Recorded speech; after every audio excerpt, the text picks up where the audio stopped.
Dane. Well played. A win with a day and a session to spare. What's your reaction to that? Yeah, things happened very quickly. I think credit must go to Joe Clarke and Lyndon, batting in those tough conditions, especially in the dark last night. But yeah, all in all, I think it's a good win for us. It looked like there could have been a wicket every ball really this afternoon. Is that how it felt out there as well? Yeah, it did. I think I just clicked with good rhythm. Yeah, I was asking Mal if I could go 10 overs on the trot here, but he was like, no.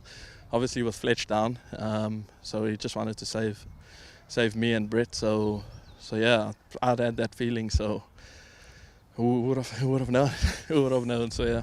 Yeah, quite a long spell and opening the bowling as well, whereas maybe it had been Fletcher and Hutton who'd opened previously. How did you find, well, it seemed like you found it all right bowling with the new ball out there? Yeah, a couple of the guys, we were joking in the dressing room because of what happened to Leicester when I was bowling 2.5 years ago, with a new ball bowling full tosses and stuff like that. But yeah, obviously I've gotten used to the Duke ball now, and I was relishing the challenge actually.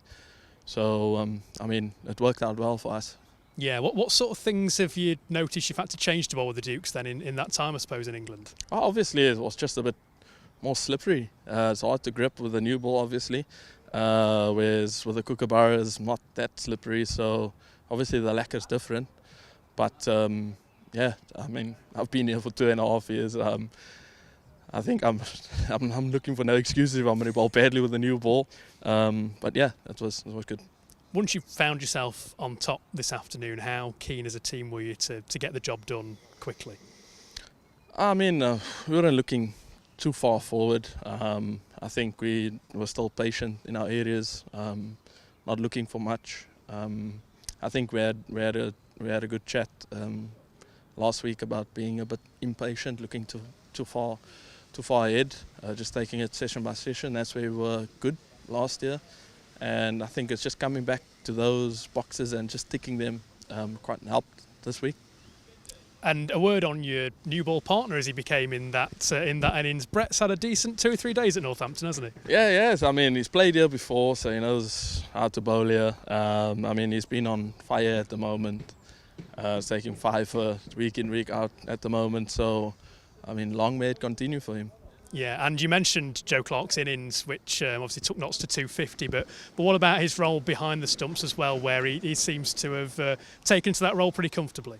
Yeah, I mean, he likes keeping. Obviously, he does it in the white ball, but yeah, I think he's also, I think it's the makeup of our team. I mean, when we get the responsibility where we need to do things, I think we take it on board and release the challenge, as I said, and he's been doing well at the moment. Just with that drop catch in the first innings that I gave him a bit of stick for. But yeah, besides that, it's been unbelievable the last 2 weeks. Do you have to do anything to develop that kind of bowler-keeper relationship? I don't think so, because I think the game at Durham a year ago, he stood there. I didn't play in that game, and I think he just looked naturally like he belonged there. So I mean, since then he's just been doing good behind the stump. So yeah.